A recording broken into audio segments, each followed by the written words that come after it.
Salut la team, j'espère que vous allez bien. Aujourd'hui on se retrouve pour une nouvelle vidéo dans la série présentation de produits high-tech et aujourd'hui on va découvrir cette magnifique console que je viens de recevoir, que j'ai pas encore ouvert. On va l'ouvrir ensemble, on va déballer ça ensemble, qui n'est d'autre que le Steam Deck. Donc pour les personnes qui ne savent pas ce que c'est une console qui permet de jouer à ces jeux PC Steam directement sur le Steam Deck.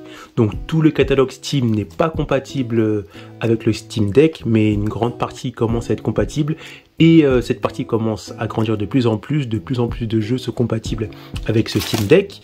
Donc ça permet de jouer n'importe où avec vos jeux PC. Donc c'est une Switch mais pour les jeux PC on va dire. Mais par contre, pour les personnes qui sont un peu bidouilleurs ou bidouilleuses, on peut très bien jouer à des jeux de d'autres catalogues de jeux tels que les jeux Origin, les jeux Ubisoft et peut-être d'autres catalogues de jeux, mais après ça, faut un peu bidouiller et on verra ça plus tard dans la partie test ce que ça vaut. Donc voilà pour cette petite parenthèse. Donc moi, je joue sur PC fixe et PC portable et on va voir ce que vaut ce magnifique Steam Deck. On va tester le catalogue Steam avec l'iOS Steam et on va également tester d'autres catalogues de jeux pour voir ce que ça vaut.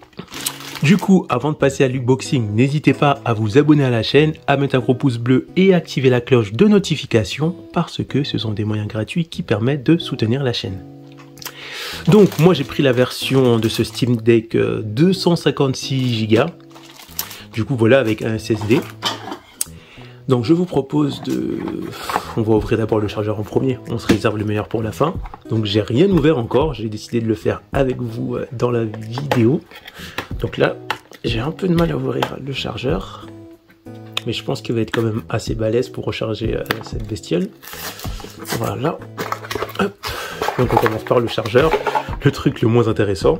Donc ça va, c'est plutôt moyen. Hop. Voilà, on a une petite notice qui au fond que j'arrive pas à enlever. Voilà. Qui est d'autre que la notice du Steam Deck. Voilà. On a également ceci. Tac, je vous le montre vite fait. Hop.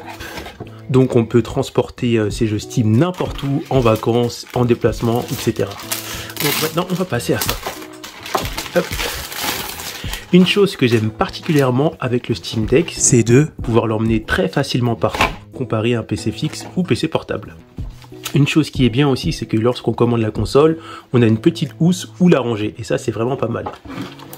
Donc, on va l'ouvrir ensemble, je vous préviens, c'est la première fois que je vais voir le Steam Deck en vrai, je sais pas, peut-être que je vais le trouver petit, ou bien pas assez grand, ou même trop grand, ou trop gros, on va voir ce que ça vaut. C'est parti les amis. Ah, merde, il faut... Ah, faut que je casse ça du coup. Bon bah je reviens, je prends un cutter. Ça y est, du coup je l'ai ouvert avec le cutter, j'ai cassé le truc qui empêchait d'ouvrir. Et maintenant, on va voir à quoi ressemble le Steam Deck. Donc moi je vais le voir en réel et le voici. Donc déjà ma première impression c'est que c'est assez balèze en fait. Oh oui, c'est assez balèze, c'est vraiment balèze. Oh lolo, je voyais pas du tout ça comme ça, c'est vraiment balèze. Donc l'avantage c'est qu'on a quand même un bel écran mais qui est balèze. Et quand je le porte sur mes mains, je trouve moyennement lourd. Il est pas très lourd mais on sent un peu son poids. Donc après au niveau des touches de manette ça m'a l'air quand même assez correct. Donc voilà. Une chose qui est aussi intéressante à parler, c'est la taille du Steam Deck. Parce que là on a du mal à se représenter, pourtant il est balèze. Et pour que vous puissiez vous aussi vous le représenter, parce qu'en vidéo c'est compliqué, j'ai pris la Switch. Et si on compare à la Switch, on voit que le Steam Deck est largement plus gros que la Switch. On peut voir aussi également au niveau de l'épaisseur que c'est vraiment très balèze comparé à la Nintendo Switch. Et si je positionne la Switch comme ça et le Steam Deck par-dessus, on va voir que la Switch, elle est vraiment ridiculement petite, ou on va dire moyen comparé au Steam Deck qui est lui très balèze. Donc quand vous voyez la Nintendo Switch comme ça face au Steam Deck, vous vous dites que le Steam Deck est vraiment très balèze. Ça peut être un avantage parce que ça veut dire qu'on a un plus gros écran, mais ça peut être un désavantage parce que ça peut être plus compliqué à transporter. Donc là, vous pouvez voir par vous-même que si je mets la Switch derrière le Steam Deck, limite on la voit quasiment plus, hein. Elle est inexistante. Donc maintenant qu'on a fini de faire l'unboxing, on va d'abord mettre en marche la bête et ensuite on va passer à la partie test et ça sera un test vraiment très complet, vous allez voir. Au niveau de la mise en marche, premièrement vous allez choisir votre langue, donc moi je vais mettre français, ce qui est très simple. Ensuite vous choisissez c'est la fusion horaire. Donc vous mettez la fusion horaire de où vous êtes et ensuite il faut mettre un code Wi-Fi. Ensuite, une fois connecté, là vous allez procéder au téléchargement des différentes mises à jour du Steam Deck, donc sur le SteamOS. Et ensuite, il faut attendre la fin de cette mise à jour pour ensuite se connecter avec votre compte Steam. Et une fois que vous êtes connecté avec votre compte Steam, le SteamOS va enfin s'offrir à vous. Donc bien évidemment, si vous n'avez pas de compte Steam, il va falloir créer un compte Steam pour pouvoir accéder au SteamOS. Mais ça reste relativement très simple et on nous explique grosso modo au début les différentes touches et les différentes choses de base à savoir sur le Steam Deck et sur le SteamOS. On se retrouve dans la partie test du Steam Deck. J'ai testé le Steam Deck pendant plus d'un mois et 3 semaines ou peut-être même 2 mois, je ne sais pas exactement, mais j'ai passé en tout cas beaucoup de temps à le tester pour voir toutes les possibilités qu'offre ce Steam Deck pour vous les expliquer pendant le test. Donc ce qu'il faut savoir, c'est que j'ai installé Windows 10 dessus, donc en dual boot, parce que j'ai conservé le SteamOS. Donc le SteamOS, c'est ce que vous voyez ici, c'est l'iOS de Steam sur Linux, et j'ai également installé Windows 10, et au démarrage je peux choisir de soit lancer Windows 10 ou bien de lancer SteamOS, c'est à moi de voir, mais au moins ça vous permettra de comparer Windows 10 et SteamOS sur ce test. Donc on commence avec le SteamOS. Au niveau des tests sur le SteamOS, la chose que j'apprécie, c'est que sur cet iOS qui est sur Linux, c'est que c'est relativement fluide et intuitif. Je peux appuyer sur ce bouton-là et directement faire des petits paramétrages, par exemple régler un peu les paramétrages de batterie pour gagner de l'autonomie sur les jeux. Je peux aller dans les paramètres, activer l'audio, etc., couper la Wi-Fi, être en mode avion, etc. Donc c'est vraiment très intuitif. Ici, en appuyant sur le bouton Steam, je peux accéder facilement à la bibliothèque. Et par défaut, je peux retrouver tous les jeux dans mon compte Steam qui sont parfaitement compatibles ici.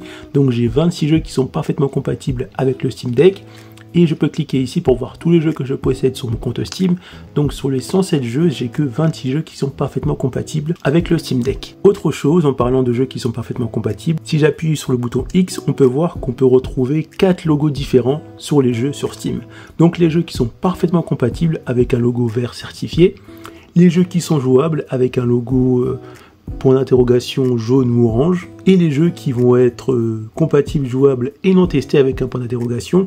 Et pour finir, les jeux avec un rond et un trait, ça va être les jeux qui vont être pas du tout jouables ou très peu jouables. Ça va être un peu au loto. Vous allez lancer le jeu et vous avez une chance sur 2 que le jeu soit jouable ou très peu jouable. Parce que si on regarde dans tous mes jeux, j'ai des jeux avec le logo vert certifié, donc entièrement compatible, des jeux avec le logo orange, donc ça va être jouable, mais peut-être pas entièrement compatible, et des jeux avec le petit rond et les petits traits qui vont être pas du tout jouables ou peut-être jouables. J'ai une chance sur 2. Ou les jeux avec le petit point orange qui va être jouable. Donc en gros, vous allez voir les jeux qui sont jouables ou pas avec votre Steam Deck, et vous allez acheter plus des jeux qui sont jouables parfaitement sur votre Steam Deck que des jeux qui sont pas du tout jouables. Donc là, on peut retrouver les jeux que j'ai installés. Autre chose qui est pas mal sur le Steam Deck, c'est qu'on a la possibilité, en restant appuyé sur le bouton d'alimentation comme ça, d'accéder directement sur le mode bureau, et en basculant sur le mode bureau, on va tout simplement directement accéder à la partie SteamOS sous Linux. Donc là, on va vraiment être sur Linux. Et là, avec Linux, on a la possibilité d'aller sur Internet, et sur Internet, on peut, je sais pas moi, regarder des vidéos, aller sur Netflix, Disney+. Donc c'est pas uniquement pour jouer le Steam Deck, ça peut également servir pour le multimédia, et ça, c'est vraiment très intéressant.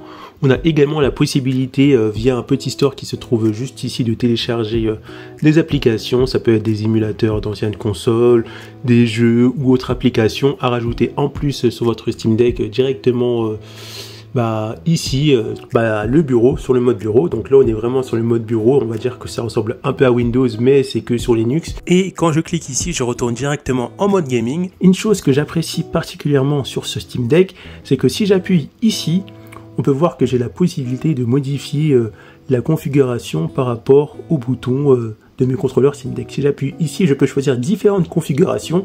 Ça peut être des configurations qui vont prendre en compte le clavier. Si jamais je connecte un clavier et une souris, je peux choisir la configuration qui prend en charge le clavier et la souris. Et quand je vais lancer le jeu, directement, ça va prendre en charge les claviers et la souris et les contrôleurs du Steam Deck. Ça peut être intéressant pour les personnes qui veulent jouer à leur jeu qui prend uniquement en charge le clavier et la souris.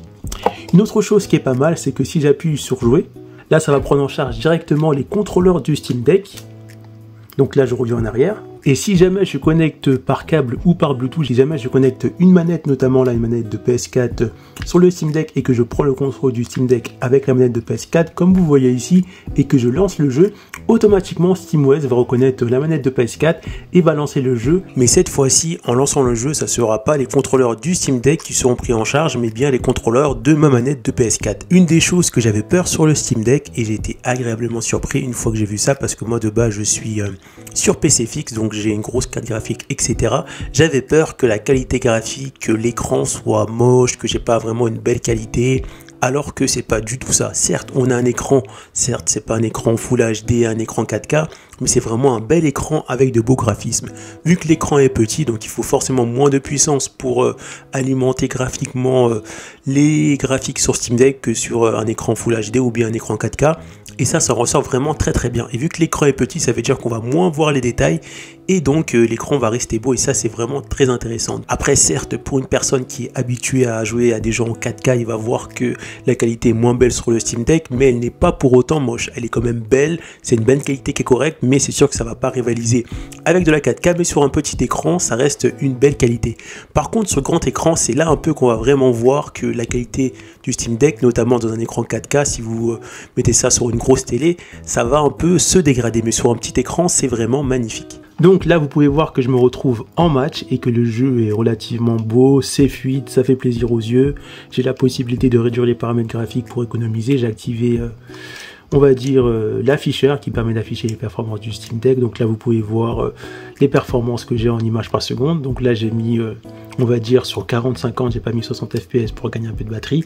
Et on peut voir que le jeu est quand même assez fluide et relativement beau. Et c'est ça qui est vraiment bien avec le Steam Deck, c'est que je peux jouer par exemple à Capitaine Tsubasa, partout. Donc là on se retrouve dans le jeu Naruto Ultimate Ninja Storm 1, et on peut voir que ça reste relativement fluide. Je suis dans les 42 fps, bien sûr je peux passer à 60, j'ai fait ça pour économiser de la batterie. Je vais juste ici, et en fait je clique là, je mets 60 fps, 59, donc là ça va changer un peu, hop, 60, voilà. Et là, vous allez voir que ça va être beaucoup plus fluide. L'avantage, c'est qu'on peut gérer l'autonomie de la batterie, réduire un peu l'FPS, réduire un peu la puissance pour peut-être certes perdre un peu en puissance ou en performance ou en FPS, mais gagner plus d'autonomie. Et l'avantage, c'est que je peux jouer à Naruto Ultimate Ninja Storm 1 partout, en déplacement, dans le train, etc. Donc c'est vraiment très beau. En ce qui concerne l'autonomie, cela va dépendre du jeu auquel vous jouez. Si on prend les jeux les plus gourmands, tels que le jeu AAA connu, Cyberpunk ou bien Spider-Man sur PC, là vous allez être aux alentours de 1 heure de batterie, 1h10, 1h15. Certes, c'est pas beaucoup, mais c'est comme ça. Mais si vous réduisez un peu certains paramètres, par exemple les FPS, vous mettez l'économiseur de batterie, vous réduisez la puissance, etc., vous pouvez passer très bien à 1h30, 1h40, voire même peut-être 2 heures. Donc après, c'est à vous de voir si vous préférez réduire un peu les paramètres, même si vous allez perdre en qualité d'expérience dans le gameplay du jeu, ça va moins être fluide, mais ça va être quand même parfaitement jouable. Si vous êtes prêt à faire quelques petits sacrifices, vous allez pouvoir jouer plus longtemps. Après, si vous voulez vraiment de la puissance, c'est à vous de voir, mais on a la possibilité avec le SteamOS de régler les paramètres pour avoir plus de batterie, même sur les gros jeux. Par contre, sur les jeux moyens, les jeux faibles, on peut être dans les 2h30, 3 heures et peut-être plus en fonction de la puissance du jeu. Une chose que j'apprécie pas mal sur le SteamOS, c'est que là je joue à un jeu qui marche uniquement en clavier souris, et en configurant et en choisissant la bonne configuration de touches, je peux y jouer avec le Steam Deck. Bien sûr, c'est pas aussi intuitif que clavier souris, c'est pas aussi facile que clavier souris, mais je peux jouer à un jeu de Switcher avec les contrôleurs du Steam Deck sans prendre un clavier souris, et ça c'est vraiment du bonheur. Une chose qui est pas mal, c'est qu'on peut très facilement quitter un jeu en appuyant sur le bouton Steam avec la surcouche du SteamOS, et on peut aller dans les paramètres contrôleurs pour modifier à tout moment les paramètres contrôleurs, ou bien pour quitter le jeu en appuyant ici, et ça va automatiquement fermer le jeu. Une chose que j'avais pas parlé, c'est que le Steam est une console idéale pour faire du rétro gaming. Vous allez voir pourquoi. Parce que là, vous pouvez voir que je possède le jeu Dragon Ball Z Budokai 3, que j'ai le jeu sur PS2 Naruto Ultimate Ninja Storm 4, que j'ai Sonic Unleashed, que j'ai même PES 2006, FIFA Street. Parce que avec le Steam Deck, on peut jouer facilement à ces jeux de GameCube, ces jeux de Wii, ces jeux de Switch, etc. de PS3, PS4. En installant EmuDeck, je mettrai le lien de mon tuto qui explique comment faire tout cela. Vous pouvez retrouver ma playlist d'astuces consacrée au Steam Steam Deck dans la description de la vidéo. Une autre chose qui est intéressante avec EmuDeck, c'est qu'on a également la possibilité de jouer à nos anciens jeux de PS2, de GameCube, de Switch, de 3DS en version numérique, mais on peut également jouer à nos anciens jeux directement avec le format physique, c'est-à-dire le format avec le CD. Par exemple là, j'ai connecté un lecteur DVD CD à mon Steam Deck, j'ai juste à mettre le jeu à l'intérieur, voilà. Je le mets à l'intérieur, je le ferme et on va se retrouver directement ici. Ensuite, une fois que le CD tourne bien à l'intérieur, j'appuie juste sur Start Disk et là directement ça va lancer le CD de PS2, c'est-à-dire le CD en version physique PES 2006 et là je vais le lancer directement sur le Steam Deck comme si je jouais avec une PS2. Et l'avantage, c'est que comme vous pouvez voir, ça fonctionne parfaitement. Je vais même augmenter un peu le son, ça va rappeler de vieux souvenirs je pense pour certaines personnes. Et là je vais jouer à PES 2006 que j'ai en format physique et un format numérique. Donc là j'ai fait le format physique, j'ai lancé directement le CD depuis le Steam Deck. Ça aurait pu être un jeu de PS3, un jeu de GameCube si j'ai récupéré le CD GameCube et que j'ai téléchargé avec EmuDeck l'émulateur de GameCube. Ça fonctionne pareil. Donc si vous avez des anciens jeux que vous souhaitez relancer, qui prennent la poussière, pourquoi pas le faire avec votre Steam Deck. Et sur Steam Deck, on a également la possibilité de jouer soit sur le Steam Deck, sur une télé ou bien sur un écran d'ordinateur en achetant une station d'accueil. Bien sûr, cela il faut le payer séparément, donc c'est à acheter en plus du Steam Deck. Donc moi j'ai acheté une station d'accueil, pas la station officielle de Valve, mais celle d'Amazon, qui est pas chère et qui fonctionne correctement. Donc là on peut voir que je retrouve des ports pour brancher des choses en USB, un port HDMI, un port USB-C et un port pour un câble internet. Et l'avantage c'est que ça fonctionne vraiment très bien. Donc là vous pouvez voir que je suis sur l'écran du Steam Deck. Là j'ai juste à brancher ça sur le port USB de mon Steam Deck et comme par magie, comme vous allez voir que ça va automatiquement basculer sur l'écran de mon PC et ça de manière très rapide. Donc je vais un peu reculer et vous pouvez voir que ça fonctionne parfaitement. Donc là je contrôle le tout avec ma manette et là vous pouvez voir que ça fonctionne parfaitement. Ça permet d'avoir un écran plus grand. Par exemple je vais lancer Dragon Ball Z Budokai. Donc là je suis passé sur un autre écran et on peut voir que c'est magnifique. Donc là j'ai la possibilité, parce que j'ai connecté deux manettes au Steam Deck, de jouer soit avec cette manette là ou jouer tout simplement avec cette manette là. Donc là je peux changer de personnage à ma guise, etc. Donc on va tester un mode à 2. Donc une chose aussi qui est pas mal avec le Steam Deck, c'est que je peux régler le volume de mon moniteur, de mon écran directement en appuyant ici. Donc là on voit pas, mais là on voit bien que quand j'appuie ça baisse et ça diminue le son. Donc ça c'est vraiment pas mal. Donc là vous pouvez voir qu'on peut même jouer en mode multijoueur sur le Steam Deck avec deux manettes différentes, parce que là je contrôle Vegeta avec la manette Xbox et je contrôle Saitama avec cette manette là. Donc ça permet vraiment de faire du multijoueur avec votre Steam Deck, soit sur un plus grand écran ou soit sur ce petit écran, mais je recommande pas vraiment ça. C'est mieux de faire du multijoueur sur un grand écran et c'est valable à la fois pour les anciens jeux, donc les jeux type PS2, PS3, PS4, Retro Gaming, ou bien les jeux sur PC. Donc on peut faire du multijoueur facilement avec deux manettes sur Steam Deck à partir du moment où on peut brancher ces deux manettes quelque part sur le Steam Deck avec un hub notamment. Une chose qui est également pas mal avec la station d'accueil, c'est qu'on a la possibilité sur les jeux sur le Steam Deck, comme vous pouvez voir ici, je vais un peu zoomer, d'augmenter la définition du jeu. Donc comme vous pouvez voir là je suis en Full HD, donc de la 1920 x 1080, c'est pas la définition native du Steam Deck parce que par défaut c'est en dessous, mais lorsque vous jouez sur un écran PC, un moniteur de PC ou bien sur la télé, ça va être la meilleure affichage que vous pouvez sélectionner pour améliorer la qualité, parce que vraiment la Full HD c'est le beau compromis en termes de qualité d'image et en termes de fluidité, c'est-à-dire taux d'FPS, images par seconde.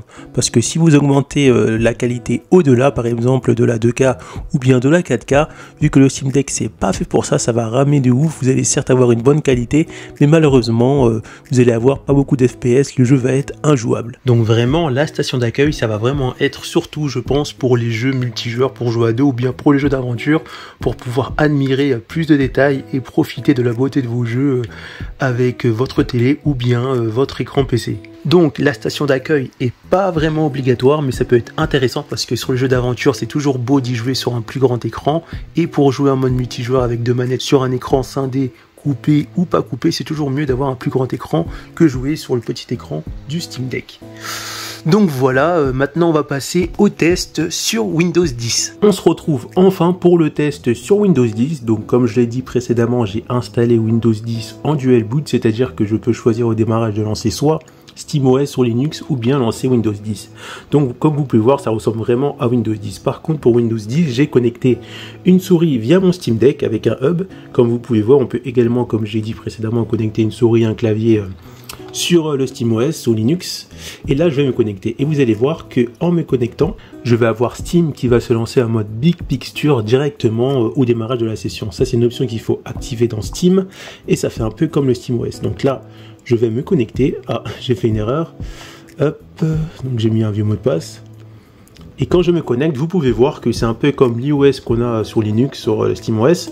Là, j'ai ma bibliothèque. Hop, donc j'ai activé ça au démarrage. Pour l'activer, il faut aller dans les paramètres Steam. Donc c'est beaucoup moins bien fini que le SteamOS, mais c'est relativement intuitif et ça permet de faire comme sur le SteamOS, d'être d'abord en mode gaming, on va dire, et après, si on veut, aller en mode bureau. Tout ça grâce au mode Big Picture que Steam propose sur PC et également sur Steam Deck. Donc là, je peux voir tous les jeux Steam que j'ai. Et l'avantage, c'est que sur Windows 10, je peux jouer à l'intégralité de mes jeux Steam. Il y a très peu de jeux qui sont pas compatibles Steam sur Windows 10. Bien évidemment, je peux quitter le mode Big Picture, je vais le quitter. Voilà, je fais quitter mode Big Picture. Et là, vous pouvez voir que je suis véritablement, on va fermer ça, véritablement sur Windows 10. Et ça, c'est vraiment pas mal. Et l'avantage, c'est que sur Windows 10, on peut très facilement utiliser tous ces launchers de d'autres plateformes telles que Epic Games, telles que Origin, etc. ou GOG Galaxy. Après, ces launchers peuvent fonctionner également sur l'iOS de Steam, donc sur le SteamOS, mais malheureusement, il faut faire parfois beaucoup de bidouilles pour faire fonctionner un jeu. Par exemple, Kingdom Hearts, il faut quand même pas mal bidouiller pour l'utiliser sur le SteamOS, alors que sur Windows 10, on a juste à installer Windows 10 soit en dual boot ou soit directement sur le SSD principal, et vous allez pouvoir jouer très facilement à vos jeux PC hors Steam ou jeux PC Steam mais pas compatibles sur le SteamOS directement et rapidement avec votre Steam Deck. L'avantage aussi d'activer le mode Big Picture au démarrage, c'est que comme vous pouvez voir, je vais un peu dézoomer, c'est facilement contrôlable avec la manette, c'est-à-dire que je peux jouer avec la manette et c'est comme si j'étais sur SteamOS et c'est pareil, ça reprend en charge, ça reconnaît directement votre manette, que ce soit une manette de PS4 ou de Xbox. Un des problèmes qu'on peut rencontrer éventuellement sur Windows 10, je prends l'exemple du launcher Origin, c'est que c'est pas un launcher, on va zoomer un peu, qui va être propre à Steam. De ce fait, on va rencontrer un petit problème, c'est-à-dire que pour les launchers comme Origin, Epic Games, ou bien, je sais pas moi, Ubisoft ou GOG Galaxy, ça va pas reconnaître, on va dire, les contrôleurs du Steam Deck comme contrôleur pour jouer à des jeux qui sont jouables à la manette, comparé à Steam, vu que le Steam Deck ça appartient à Steam, donc naturellement ils vont reconnaître les contrôleurs du Steam Deck. En revanche, pour les autres launchers de jeux, pour pouvoir faire reconnaître vos contrôleurs, vous devez télécharger ce petit logiciel qui est juste ici, qui permet de faire reconnaître vos contrôleurs de Steam Deck sur Windows. Et grâce à ça, vous allez pouvoir jouer à vos jeux Ubisoft, GOG Galaxy ou Origin directement avec les contrôleurs du Steam Deck. Et ça, c'est vraiment intéressant. Pour plus de détails, bien sûr, vous regarderez dans mes tutos qui se trouvent dans la description de la vidéo où j'explique ça en détail. Donc vraiment, Windows, c'est vraiment très intéressant comme je vous l'ai dit parce qu'on a vraiment la possibilité de jouer à ces jeux Windows ou bien de jouer à ces jeux Windows sur Steam Deck avec une manette. On va prendre un exemple avec FIFA 2023 qui est juste ici, qui malheureusement ne fonctionne pas sur SteamOS à cause probablement de l'anti-cheat, mais qui fonctionne parfaitement sur Windows 10. Donc je vais le lancer. Et là, vous pouvez voir que je suis sur FIFA 23, bien sur mon Steam Deck, et si je rétrécis un peu tout ça, je suis bien sur mon Steam Deck et ça prend bien en charge les contrôleurs alors que je suis pas sur un jeu dans Steam, mais bien sur un jeu que j'ai sur le launcher Origin qui maintenant, le launcher a un peu évolué, c'est IA. Et on peut voir que ça fonctionne parfaitement. Je peux faire un match, faire une coupe du monde, ou même jouer en ligne sur FIFA 23 sur Windows 10 avec mon Steam Deck. Et ça, c'est vraiment incroyable. Ce Steam Deck, c'est vraiment une pure merveille. Et c'est pour moi la meilleure console portable au monde de toute catégorie confondue. Aucune console ne lui arrive à la cheville. Regardez-moi cette qualité sur le Steam Deck et c'est vraiment un plaisir de pouvoir jouer à FIFA 2023 même si on peut rencontrer quelques bugs sur un Steam Deck avec une telle qualité, c'est vraiment phénoménal. Et dites-vous tout ça sur votre Steam Deck sans dépenser 1000 € pour un PC ou 700 €, tout ça sur votre propre Steam Deck, donc c'est vraiment pas mal. Donc là vous pouvez voir que je me fais un petit FIFA sur mon Steam Deck, sur le dernier FIFA sorti en date, donc le FIFA 2023. Donc ça fonctionne plutôt bien, c'est fluide.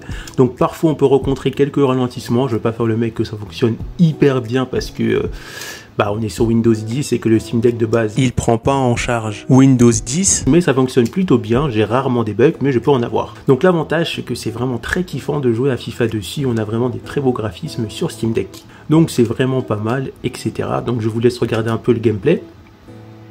Et bien sûr, comme sur SteamOS, on a également la possibilité, avec une station d'accueil, de jouer sur un plus grand écran et d'avoir Windows 10 sur un plus grand écran. Donc si je dézoome un peu, donc voilà, là vous pouvez voir que j'ai mis mon Steam Deck sur un plus grand écran. Mais l'avantage de jouer sur un plus grand écran, ça permet de faire autre chose que jouer sur le Steam Deck. Je vais dézoomer un peu pour que vous puissiez bien voir. Voilà, ça permet notamment, je sais pas moi, je peux très bien faire un peu de montage vidéo sur le Steam Deck. Certes, je vais pas faire des montages vidéo avec de la 4K parce que ça va ramer sur le Steam Deck, mais ça me permet de faire des petites tâches comme par exemple faire du montage vidéo simple ou bien écrire, je sais pas moi, sur Word ou OpenOffice. Je peux faire du traitement de texte, écrire par exemple mon rapport de stage ou autre, ou écrire des choses avec le Steam Deck. Donc ça permet de faire autre chose que jouer, vu que sur Windows on peut faire du traitement de texte ou autre chose. Donc c'est vraiment ça l'avantage du Steam Deck, c'est vraiment faire du multitâche assez facilement.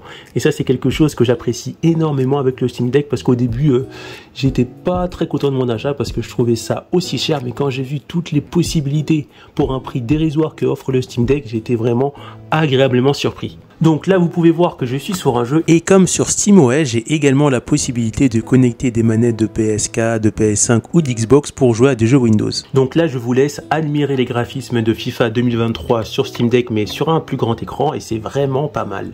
Certes ça va être plus beau sur on va dire un ordinateur, mais là c'est vraiment pas mal pour le Steam Deck avec la station d'accueil. Donc là je suis en train de jouer à FIFA 2023 sur un plus grand écran, et c'est plutôt pas mal. Certes j'ai pas des graphismes de ouf, mais c'est plutôt correct et ça reste relativement beau, même si sur un PC moyen j'aurais des meilleurs graphismes, mais c'est vraiment pas mal.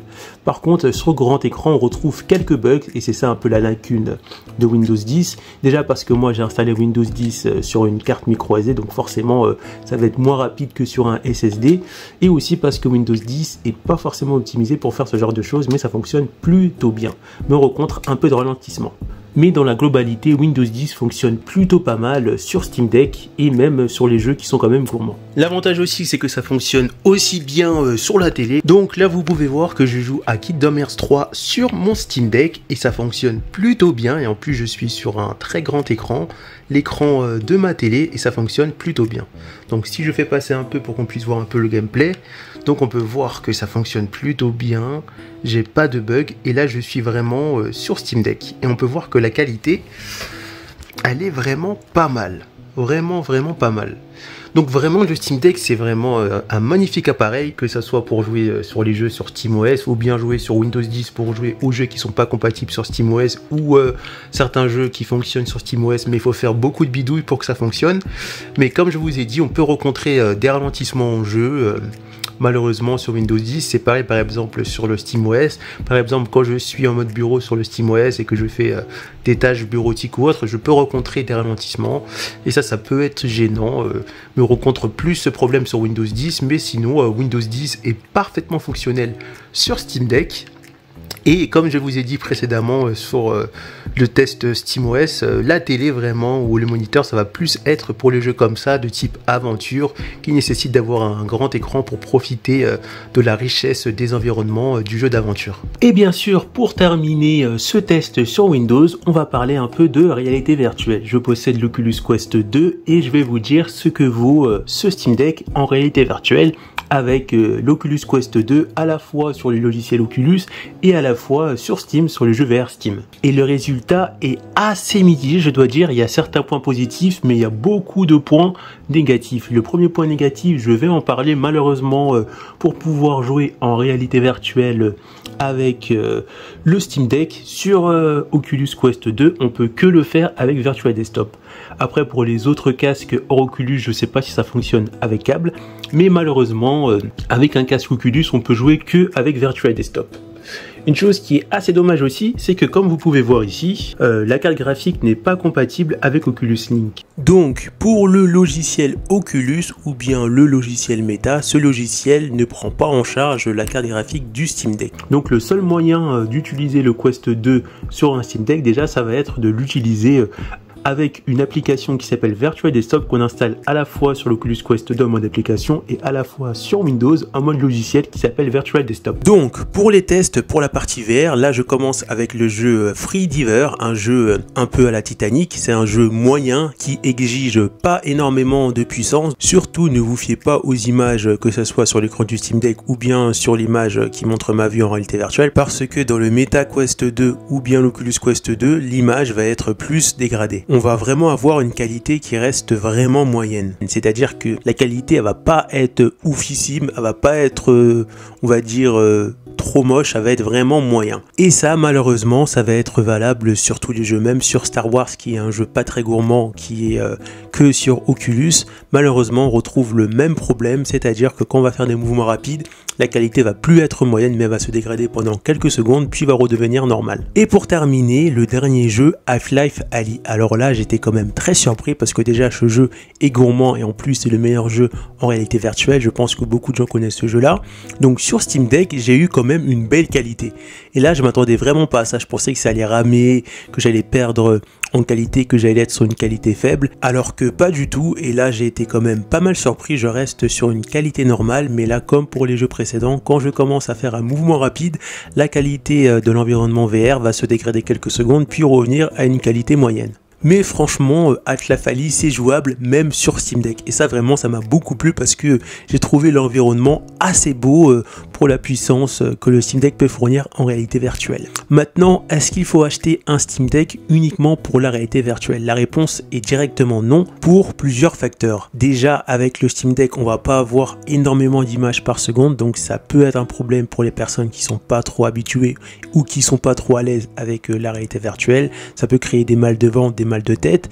La deuxième raison qui fait qu'il faut pas acheter le Steam Deck, on sait que le Steam Deck, ses composants sont plus petits que les composants qu'on retrouve sur un PC portable. Et si les composants du Steam Deck sont plus petits que les composants d'un PC portable, ça va beaucoup plus chauffer et ça va aussi impacter sur la durée de vie des composants du Steam Deck. C'est-à-dire qu'en jouant en VR, vu que ça demande plus de puissance qu'un jeu non VR, donc forcément ça peut impacter sur la durée de vie des composants et donc réduire la durée de vie de votre Steam Deck. Néanmoins, la réalité virtuelle s'en sort parfaitement avec le multimédia, c'est-à-dire streamer l'écran de votre Steam Deck sur un cinéma géant avec l'application Virtual Desktop sur l'Oculus Quest 2 ou Meta Quest 2. Donc là, je suis dans mon cinéma et je regarde une vidéo YouTube avec l'écran du Steam Deck et là, ça fonctionne parfaitement, j'ai pas de perte d'image, etc. Donc pour la VR, le Steam Deck, ça va plus être pour le multimédia parce que ça fonctionne parfaitement. Je peux également changer d'environnement et profiter de ce que je regarde sur l'écran de mon Steam Deck. Ça peut être Netflix, Disney+, Amazon Prime. Je peux switcher avec différents environnements en réalité virtuelle, que ce soit l'écran d'ordi ou bien Home Cinéma, etc. et profiter de l'écran de mon Steam Deck en plus grand. Et ça marche vraiment parfaitement. Et pour terminer, on va parler des ventilateurs du Steam Deck, parce que ça peut en freiner certains ou pas. Savoir si ça fait beaucoup de bruit ou pas. Donc ce qu'il faut savoir, c'est que moi j'ai reçu le Steam Deck il y a 1 mois et demi ou bien 2 mois, et depuis ils ont sorti pas mal de mises à jour pour optimiser le bruit des ventilateurs. Donc là je joue à Capitaine Tsubasa, c'est un jeu on va dire moyennement gourmand, et on peut voir qu'on n'entend pas tellement les ventilateurs, écoutez. On voit que les ventilateurs, on les entend certes, mais pas beaucoup. Et quand on met le son, juste en augmentant le son un petit peu, on n'entend même plus le bruit des ventilateurs. Là où le bruit des ventilateurs va se faire plus entendre, ça va être pendant le téléchargement de mise à jour ou de jeux écoutés. Je vais retourner un peu le Steam Deck. Donc là, on entend vraiment le bruit des ventilateurs. J'ai une autre chose importante à ajouter au niveau des ventilateurs. Parfois, les ventilateurs vont s'activer tout seuls alors que je suis en train de naviguer sur le menu, soit sous Linux ou bien sans Windows. Ça va s'allumer tout seul, ça va faire du bruit tout seul. Je ne sais pas pourquoi, parfois ça le fait, c'est pas forcément gênant, mais c'est quelque chose que je tiens à spécifier. Donc c'est vraiment pendant les mises à jour ou pendant les téléchargements de jeux, etc. qu'on va vraiment entendre les bruits des ventilateurs, mais ils sont pas énormément bruyants. Une autre chose intéressante sur le Steam Deck, si vous avez un PC gamer comme moi et que vous travaillez dessus et que vous avez envie de jouer, vous décidez de décompresser parce que vous avez beaucoup travaillé, vous prenez une petite pause de 20-30 minutes. Dans ces cas-là, pas besoin de fermer votre travail sur PC, vous basculez directement sur le Steam Deck et là vous sélectionnez votre jeu, vous faites une petite partie de 20-30 minutes. Une fois que votre partie est terminée, vous mettez le Steam Deck en veille et vous pouvez repasser instantanément à votre travail sans pour autant fermer le travail sur votre PC. Une chose qui est intéressante avec le Steam Deck, on va voir ensemble, c'est en allant dans les paramètres, on a la possibilité en allant sur Remote Play qui est juste ici d'activer le mode Remote Play qui est pas mal. En fait, si vous êtes connecté sur votre PC avec le même compte Steam que sur le Steam Deck, vous allez pouvoir tout simplement jouer à un jeu sur votre PC mais directement depuis le Steam Deck. Par exemple, on va vous montrer un exemple, je vais aller directement dans ma bibliothèque. Ce jeu-là, je ne l'ai pas installé, mais si je clique ici, on voit que j'ai la possibilité de le streamer depuis le Steam Deck. Donc là, ça m'explique, voilà, je fais OK. Et le jeu va se lancer sur mon Steam Deck. Donc voilà, comme vous pouvez le voir, ça fonctionne parfaitement. Donc ça peut être intéressant si jamais vous êtes fatigué et que vous avez la flemme de jouer sur votre PC. Dans ces cas-là, vous pouvez streamer l'écran de votre PC directement depuis l'écran du Steam Deck si c'est un jeu Steam. Et vous pourrez comme ça jouer de votre lit confortablement, tranquillement. Donc ça peut être intéressant. Ou bien si vous êtes chez vous et que vous devez faire quelque chose dans une autre pièce et que vous voulez quand même jouer, vous pouvez streamer l'écran sur le Steam Deck et y jouer dans une autre pièce. Une chose que j'apprécie particulièrement avec le Steam Deck, c'est la sauvegarde dans le cloud. C'est-à-dire que là, par exemple, je suis dans ma chambre, mais je peux très bien me trouver dehors et je suis en train de jouer à Naruto Ultimate Ninja Storm 1.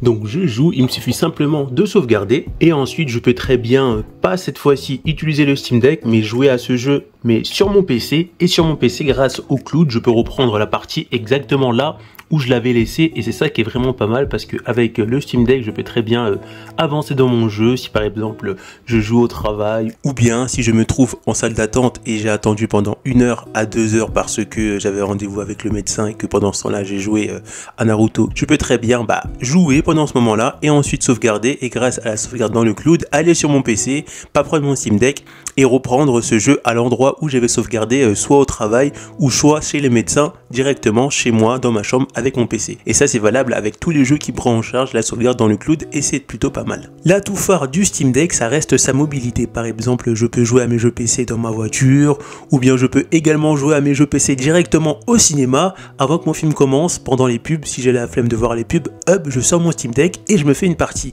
Également là j'avais un rendez-vous chez le garagiste et là c'était pendant 1h30, 2 heures de réparation, hop, je sors mon Steam Deck pour m'occuper. Ou également dans les transports en commun, les trains, les avions, les bus, etc.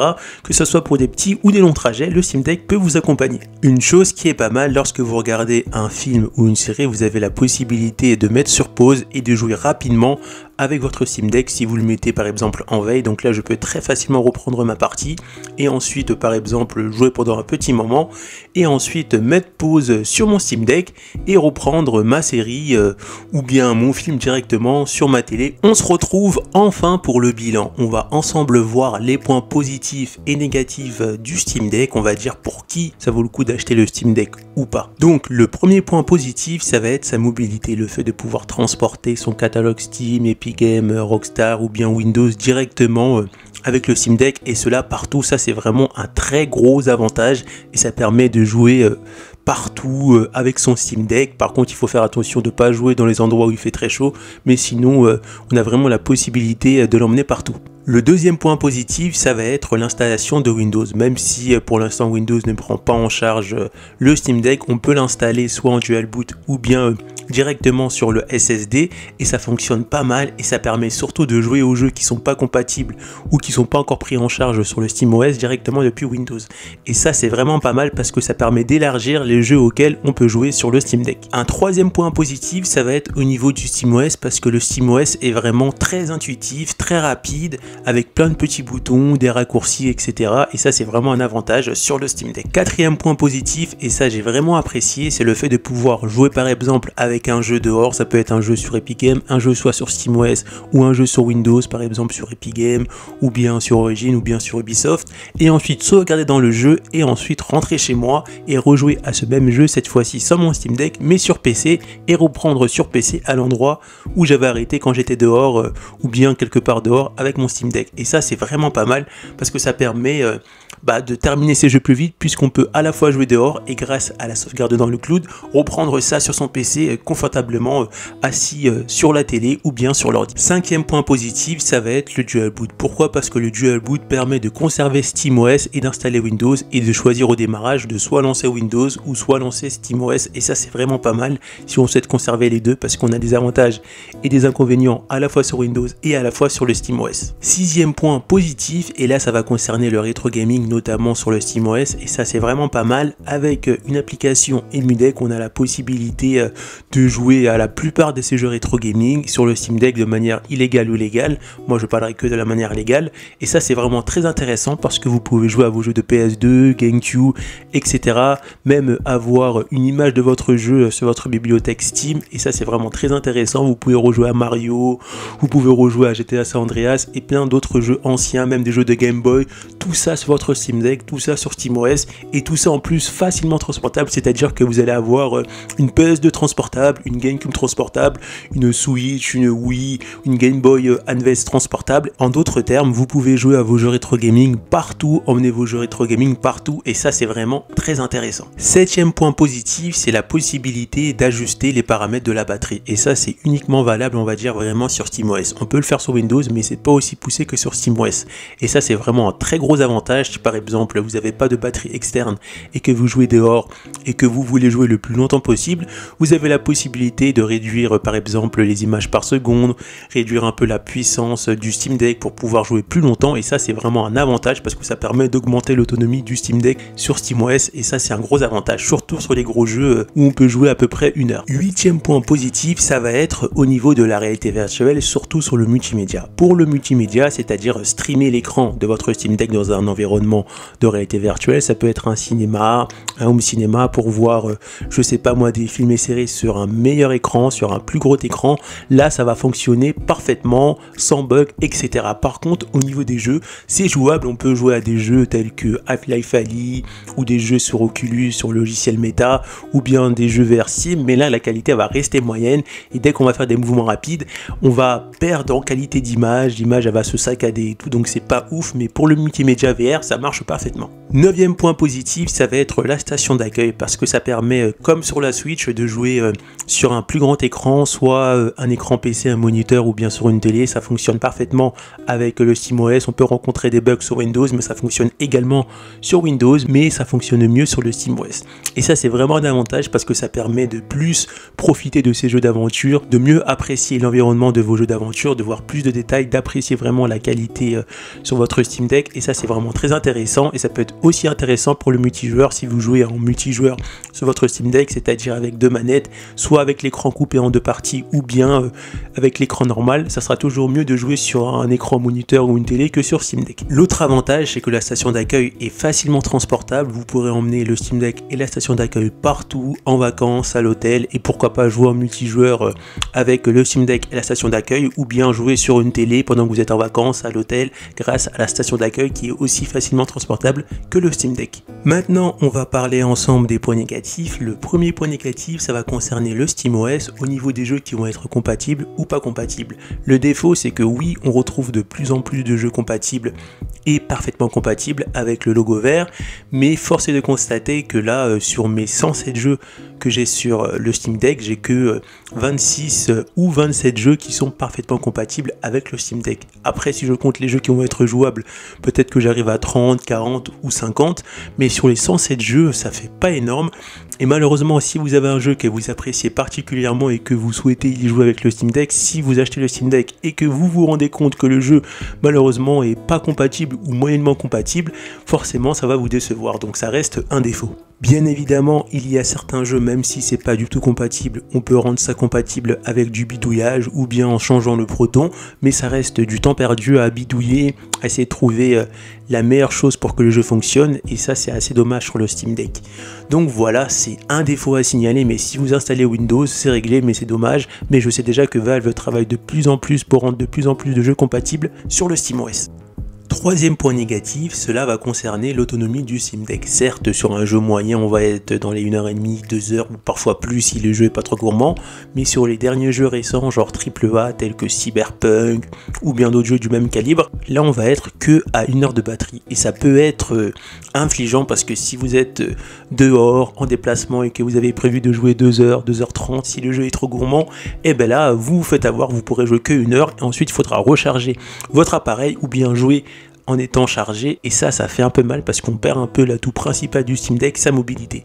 Donc c'est vrai qu'on a des paramètres pour optimiser la batterie en réduisant la puissance du Steam Deck, en réduisant les FPS, et bien sûr cela va nous permettre de jouer beaucoup plus longtemps, 1h30, peut-être 2 heures sur un AAA, mais il faut prendre en compte qu'on va perdre en qualité d'image, en puissance pour pouvoir avoir ce gain de performance au niveau de l'autonomie du Steam Deck. Ensuite, au niveau des ventilateurs, certes, avec les mises à jour, ça s'est amélioré, ça tourne de moins en moins fort, etc. C'est mieux optimisé, mais des fois, je peux être en train de naviguer sur le Steam Deck et les ventilateurs se lancent tout seuls. C'est vrai que c'est pas forcément quelque chose de dérangeant, mais parfois ça peut l'être, donc je mets ça dans les points négatifs. Après, ça arrive pas tout le temps, c'est, on va dire, assez rarement, mais ça arrive parfois et ça peut être chiant. Cinquième point négatif, je trouve ça vraiment dommage que Valve ne vend pas son Steam Deck avec une station d'accueil directement, mais vend ça séparément. Si on compare ça à Nintendo avec la Nintendo Switch, sur la Nintendo Switch, pour le prix, lorsqu'on achète une Nintendo, on a sa station d'accueil qui est fournie.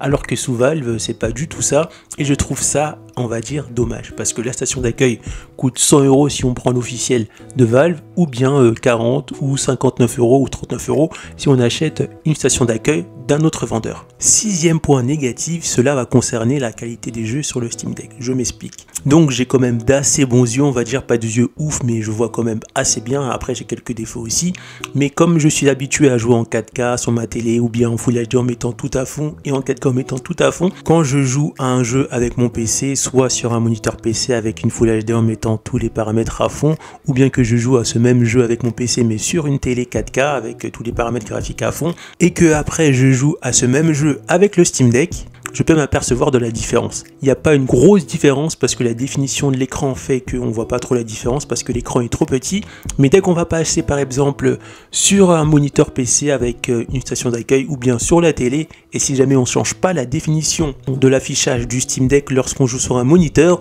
là on va vraiment voir les petits détails flous, pas très beaux, parce que là on va être sur la définition du Steam Deck. Donc pour profiter, on va dire, de la station d'accueil, il faut mettre la définition de l'affichage en Full HD parce que ça corrige assez bien le problème, mais sur certains jeux tels que Cyberpunk ou bien d'autres jeux assez gourmands, parfois on pourra pas mettre tous les paramètres à fond en Full HD parce que le Steam Deck n'est pas prévu pour fonctionner à fond en Full HD, il est prévu pour fonctionner avec sa définition d'affichage par défaut. Mais sinon, à part ça, la qualité reste belle, même avec la définition standard du Steam Deck lorsqu'on joue sur petit écran. Mais pour les personnes qui ont une config moyenne sur PC ou bien une grosse config comme moi, processeur i9, RTX 3080 Ti, on va voir que sur Steam Deck la qualité va être moins belle. En même temps c'est normal, c'est pas la même puissance et aussi c'est pas la même définition d'écran, mais ça reste beau. Et septième point négatif, parfois je vais rencontrer des bugs, l'écran va bugger, je vais devoir redémarrer le Steam Deck, c'est pas des trucs ouf, ou des fois je vais naviguer en mode gaming sur le SteamOS et là ça va bugger un peu, je vais rencontrer des problèmes, ça va bugger, ça va prendre du temps à avancer, et surtout quand je vais passer en mode bureau sur le SteamOS, je vais rencontrer parfois des ralentissements, c'est assez rare mais ça arrive, ou bien sur Windows, là c'est un peu plus que assez rare, des fois je vais rencontrer des bugs, des ralentissements, mais ça c'est un peu normal parce que j'ai installé Windows 10 sur une carte micro SD, donc ça arrive plus sur Windows, mais ça reste assez rare sur le SteamOS, mais ça arrive plus sur Windows parce que moi j'ai installé ça sur une carte micro SD, mais ça arrive pas tout le temps, c'est pas quelque chose de récurrent, mais je le mets en point négatif. 8e point négatif, cela va concerner les jeux en réalité virtuelle. Malheureusement sur Steam Deck, certes on peut jouer à des jeux en réalité virtuelle avec une qualité assez moyenne qui va être plutôt belle, je dois dire, mais quand on va faire un mouvement assez rapide de la tête, ou bien par exemple si on se déplace vite, malheureusement l'image va se saccader pendant quelques secondes et on va perdre de la qualité d'image sur l'environnement VR quand on joue en VR, donc c'est assez dommage. Donc la VR c'est jouable, mais acheter le Steam Deck uniquement pour la réalité virtuelle, non, parce que l'expérience est pas assez optimisée et malheureusement au fur et à mesure vous allez être déçu de l'expérience gaming en réalité virtuelle avec le Steam Deck. Par contre, pour le multimédia en réalité virtuelle, là je dis oui avec le Steam Deck parce que ça fonctionne parfaitement, c'est-à-dire streamer l'écran de son Steam Deck avec Virtual Desktop dans différents environnements en réalité virtuelle tels que cinéma, home cinéma, maison, etc. Là ça fonctionne parfaitement avec le Steam Deck. Donc pour le gaming c'est non en réalité virtuelle, mais pour le multimédia en réalité virtuelle c'est oui avec le Steam Deck. Et 9e point négatif, ça va être au niveau du bidouillage. Pourquoi? Parce que j'aurais très bien pu mettre ça en point positif, mais pour les personnes qui sont pas à l'aise en informatique ou qui sont pas très bidouilleurs, le problème c'est que pour profiter pleinement du potentiel du Steam Deck, même si on peut très bien jouer sur SteamOS, etc., mais pour profiter à fond du potentiel du Steam Deck, il faut bidouiller dessus, c'est-à-dire par exemple installer EmuDeck pour profiter des jeux rétro gaming, ou bien installer Windows pour jouer à la plupart de ces jeux qu'on a sur le PC, et ça prend du temps, il faut faire du bidouillage. Mais je vous rassure, tout le monde peut faire du bidouillage parce que les tutos qu'on retrouve sur YouTube, ou bien mes tutos, ou bien les tutos qu'on retrouve sur les sites internet sont très bien expliqués, même pour les personnes qui sont pas à l'aise en informatique, c'est pour tout le monde le bidouillage, il faut juste se motiver et passer du temps. Maintenant que vous avez vu un test complet sur le Steam Deck, que vous avez vu les points positifs et négatifs, faut-il acheter le Steam Deck? On arrive à la question fatidique. Donc d'abord pour les personnes qui ont déjà des ordi gamers, moyenne gamme, bas de gamme ou haut de gamme, est-ce que pour eux ça vaut le coup d'acheter le Steam Deck? Ça dépend. Si vous êtes une personne qui aime bien jouer dehors ou une personne qui aime bien pendant son temps d'attente, c'est-à-dire chez le médecin vous allez attendre peut-être 30-40 minutes, pendant ce temps d'attente jouer pour faire passer le temps plus vite, ou bien si vous emmenez votre voiture au garage et que là vous avez 45 minutes ou une heure d'attente, vous pouvez jouer avec, ou si vous aimez bien jouer dehors ou si ça vous dérange pas de jouer en public, là ça peut valoir le coup d'acheter le Steam Deck même si vous avez un ordinateur gamer. Mais par contre si vous êtes une personne qui préfère uniquement jouer chez lui et pas trop dehors, même pendant les temps d'attente qui peuvent être longs, et même si vous avez un rendez-vous et que vous devez attendre 20-30 minutes, que vous n'aimez pas jouer quand vous n'êtes pas chez vous, donc là ça va pas valoir le coup d'acheter le Steam Deck. Mais si au contraire, comme j'ai dit précédemment, vous aimez jouer avec votre Steam Deck dehors pendant les temps d'attente, soit par exemple chez les médecins quand vous attendez votre tour, ça peut être intéressant de l'acheter même si vous avez un PC. Ensuite, pour les personnes qui ont déjà une console, c'est-à-dire la Switch, Xbox, PS4, PS5, est-ce que ça vaut le coup? Pourquoi pas? Si vous souhaitez être sur console et à la fois avoir la possibilité de jouer sur ordi avec un bon rapport qualité-prix, ça peut être intéressant. Et en plus, vous pouvez jouer chez vous et jouer dehors si ça vous dérange pas. Ça peut valoir le coup si ça vous intéresse de jouer sur ordinateur avec un bon rapport qualité-prix, et surtout si ça vous dérange pas, comme j'ai dit précédemment, de jouer dehors en public, ou bien de jouer pendant une salle d'attente, ou bien de jouer dans les transports en commun pour faire passer le temps plus vite. Mais ça peut être un excellent achat, ça dépend de vos envies et vos besoins. Et pour finir, pour les personnes qui souhaitent passer sur Steam Deck et qui n'ont pas de console, là je vous dis foncez, surtout si vous êtes une personne qui joue quand même pas mal, que ça soit dehors ou chez vous, parce qu'il y a tellement d'avantages sur Steam Deck. On a des inconvénients, mais vous avez vu les avantages et les inconvénients, c'est à vous de choisir si vous voulez l'acheter, mais ça vaut clairement le coup. Et pour finir, je vais pas recommander l'achat du Steam Deck pour les personnes qui souhaitent l'acheter juste pour voir le concept et qui comptent pas acheter quelques jeux ou acheter juste un jeu ou jouer vite fait, parce que si vous faites ça, vous allez jouer peut-être pendant les 2 premières semaines ou 3 premières semaines, peut-être chez vous et dehors, et ensuite le Steam Deck va prendre la poussière, donc pour vous, ça vaut pas le coup de l'acheter. On arrive à la fin de cette vidéo, j'espère que cette vidéo t'a plu. Si ça t'a plu, n'hésite pas à t'abonner à la chaîne, à mettre un gros pouce bleu et surtout activer la cloche de notification et me dire en commentaire ce que tu penses de la vidéo, et partage cette vidéo à tes potes parce que ça va les aider à savoir si ça vaut le coup ou pas d'investir dans le Steam Deck. Et bien sûr, on se retrouve pour une prochaine vidéo. A plus la team! Pour retrouver d'autres présentations de produits high-tech, cliquez sur les produits numériques, après vous êtes abonné bien sûr. Rendez-vous dans l'onglet playlist et là cliquez sur la playlist présentation de produits high-tech. Salut la team, j'espère que vous sur allez cette bien. playlist on retrouve déjà des présentations de quelques produits et bien sûr dans la mesure du possible je rajouterai d'autres produits à découvrir. A plus la team!